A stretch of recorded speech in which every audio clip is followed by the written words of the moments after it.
We are taught from a young age to chase, to strive, to hold on tightly to everything we desire. We chase success, relationships, approval, and even happiness, as if life is a race where the finish line promises peace. Yet the harder we cling, the more restless we become. There is a paradox hidden in plain sight. True freedom is found not in gaining more, but in letting go. Letting go is not weakness. It is not resignation or failure. It is mastery. It is the quiet strength of someone who has realized that nothing external can truly define or control them. Carl Jung said, "What you resist not only persists, but will grow in size." Every time we fight reality, every time we demand that life bend to our will, we create suffering. The mind becomes a battlefield, waging war against what is. But life was never meant to be conquered. It was meant to be lived. And to live fully, you must learn to release the illusion of control.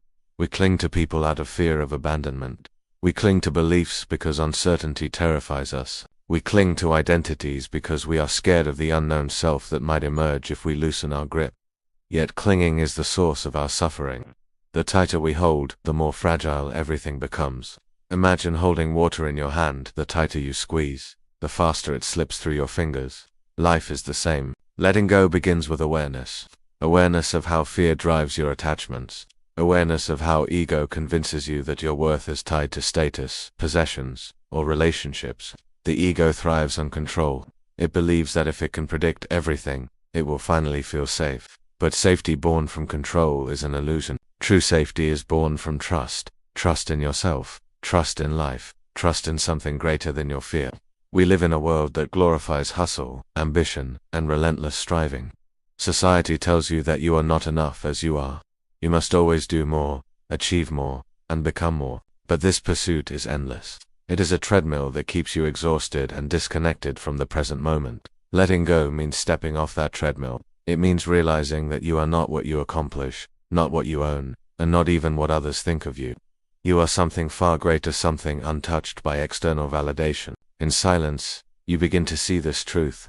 Silence strips away the noise and reveals the weight you carry. You notice how much of your energy is spent holding on to grudges, regrets, and identities that no longer serve you. You notice how fear disguises itself as motivation, pushing you toward goals that don't align with your soul. Letting go is not about giving up, it is about giving yourself permission to breathe, to exist without the constant pressure of proving your worth. Consider the seasons. Nature lets go effortlessly. Trees release their leaves in autumn, trusting that spring will bring new growth. Rivers carve valleys not through force, but through surrender to gravity's pull. Nature thrives not by clinging, but by flowing. When you learn to flow with life rather than fight against it, everything changes. You stop chasing happiness and start experiencing it. You stop trying to control others and begin to understand them. You stop fearing endings because you see them as beginnings in disguise. Much of your suffering comes from resisting what already is. You replay the past, wishing it were different. You fear the future, trying to control it before it arrives. This resistance consumes your life force. But when you let go, you free yourself from this cycle. You step into the present, where peace has always been waiting for you. Letting go also means releasing the stories you've been told about yourself. Maybe you've been labeled as not good enough, unworthy, or broken. You've carried these narratives for years, wearing them like chains. But these are just stories. They are not who you are. When you let go of these stories, you discover a deeper self, a self that is whole, free, and unshakable. Forgiveness is a form of letting go. Not forgiveness as approval of harm, but forgiveness as liberation. Holding on to resentment doesn't punish those who hurt you, it punishes you. Forgiveness is for your peace, not theirs. It is an act of reclaiming your power. In relationships, letting go means love without possession. Love is not control, not fear, not manipulation. Real love is freedom. When you stop trying to own or fix someone, you allow them to grow. And when you stop clinging to someone out of fear of being alone, you begin to find strength within yourself. Shadow work becomes crucial in this process. You must face the parts of you that fear letting go, their inner child who believes they need control to survive, the ego that equates worth with achievement, the part of you terrified of the unknown. By embracing these parts, you dissolve their grip on your life. Integration creates freedom. Letting go is not a single act. It is a practice. Every day you release a little more. Expectations, grudges, fears, illusions. Some days it feels like loss, but it is liberation. You are not losing yourself. You are shedding what was never truly you.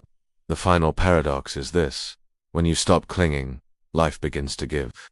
The opportunities you chased start flowing naturally.